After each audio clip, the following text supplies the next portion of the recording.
Mga PDL kun inmates sa Talisay City Jail mipakita usab sa ilang labok sa pagsayaw ug sinulog niadtong milabaing Domingo. Nagpahigayon usab og kaugalingong sinulog ang mga PDL sa Talisay City Jail grounds. 8 ka mga grupo, lakip na ang mga babaeng inmates sa female dormitory ang Nagtigi. Nakuha sa tribo kalinaw nga gilangkuban sa mga inmates sa Cottage C ang ikatulong dapit.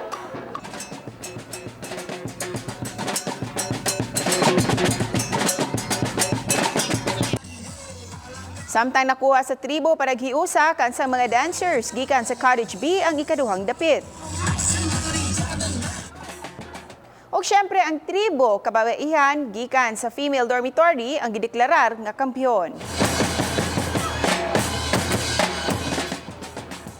Sunod na sa pipila ka tuig nga nagpahigayon og sinulog ang mga PDL sa Talisay City Jail matag ikaduhang Domingo sa buwan sa Enero.